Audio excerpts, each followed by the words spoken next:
What's up, everyone? Welcome back. Today on Taking on the Backlog, I can finally say that I played and beat Resident Evil 4. And for me, this is big because everyone has always said how great this game was. This is like the best RE game in the whole entire series. So my expectations were pretty high when I started this game. Now, to be completely transparent with you guys, I do have this game physically on the PS2.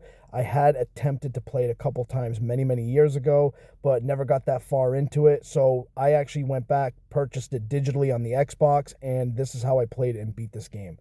Now you guys might be asking why did it I was not able to finish it back on the PS2, and honestly it was because there was a mix of reasons, but I'll get into that in a second. First I want to talk about the good. This game is very good. A lot of people were right. They were talking about this, this being one of the best RE games in the whole series, and I could see why. I mean, I really did enjoy this game. I liked the story in the game. Leon's such a cool character. The atmosphere is very creepy, very, keep you on the edge of your toes type of thing. The gameplay is pretty solid as well. I actually, like I said, I did enjoy this game. I could see, because I had recently beaten Code Veronica before this game, and I had gone from, I played RE1, RE2, 3, and then Veronica, and then this one. And out of all of them, this one's definitely, in my opinion, leaps and bounds ahead of the other four. They're very good. Like I said, atmosphere, very good story. The gunplay is pretty good too. But the thing is, though, like I said, I had very high expectations because of everyone's excitement for this game and love for this game. Now, mind you, I am playing this way later. This game came out in like the early 2000s. So I'm trying to keep that in mind looking at this, because I am playing this game and beating it like 20 years later.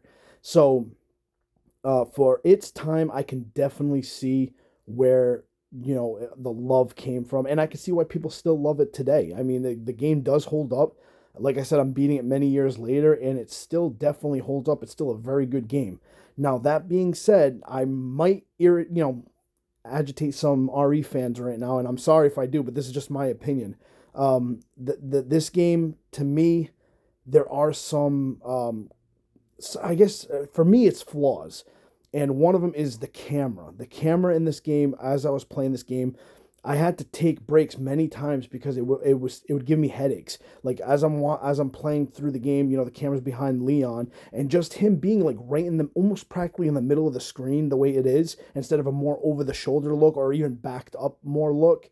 I think that's what's doing it. Some people claim it's the lighting that gives people the headaches. I'm not sure. All I know is that this game definitely would give me headaches, and I could not play it for very long. I'd have to play for like a half hour and then take a break, because it would literally make me have a migraine. So that right there was one reason why I did not beat it on the PS2, was because of the headaches, and it's kind of not enjoyable playing a game when you're going to get a headache every single time. Like I said, I think it's the way the camera is behind Leon.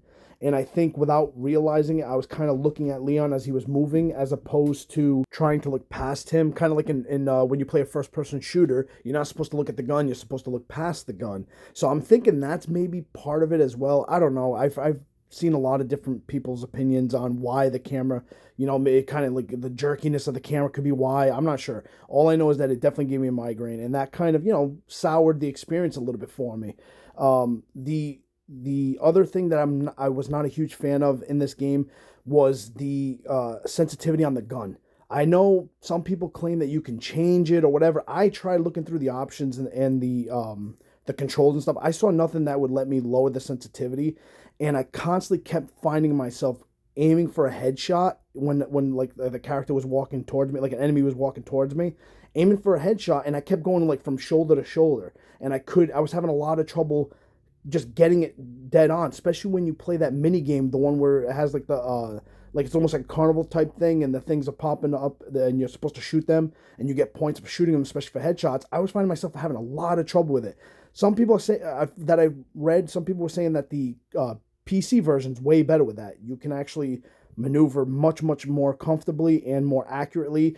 Once again, I played on the Xbox, so I can't speak for that. But if that's the case, then that right there would definitely fix the sensitivity issue that I was having, because when I play these type of games, I like to bring the sensitivity way down, even first person shooters, and I like having like a slower movement with it where I can actually do a better job aiming down sights and get a headshot. With this game, I found that very difficult at times.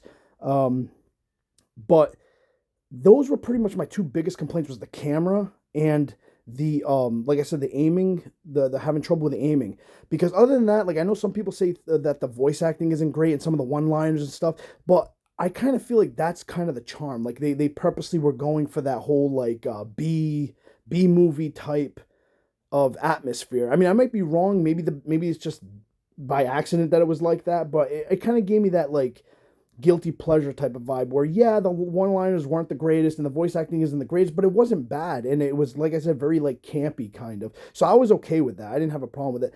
Another thing people complained a lot about was the Ashley character. Once again, I didn't really have a problem with her. I thought she was fine, you know. Yeah, she can't defend herself or anything, but she wasn't really like in my way like I expected her to be based on all the stuff that I've seen about this game. You know, a lot of people complained about her being in the way and creating problems. I didn't really have that issue with her, so I was actually okay with it. Um, the other thing that I do want to say, once again, I don't think this is really a complaint, but the game definitely kind of switched gears for me.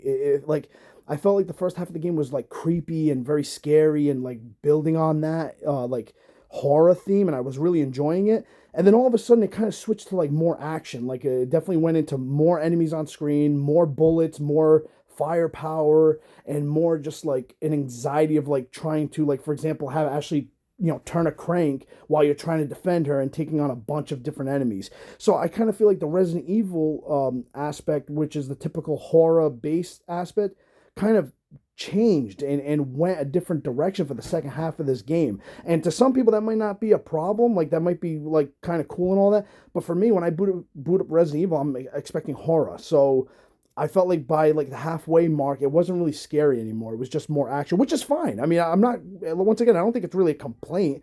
I'm just telling you my opinion. I mean, it was cool. It just started feeling like a different type of game.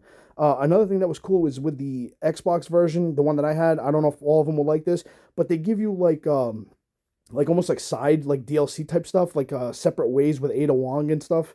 And I thought that was kind of neat, short little story. The only thing is, it seems like the visual, like the video, like the story parts of it, it almost looked like it wasn't even finished. Like it was very like grainy looking. So I thought that was kind of weird. Just want something like you're actually seeing some of it right now. It was very very grainy on the screen, almost like they didn't even bother like rendering it or something. I don't know. I just thought it was kind of weird. It looked definitely different than all the base RE4 footage did. But yeah, so anyway, guys, that's it for me. Just a quick opinion about an average guy that finally beat RE4. Very excited that I beat it. It took me forever to beat. I know speedrunners could do it in way less time, but I was enjoying the game for what it was.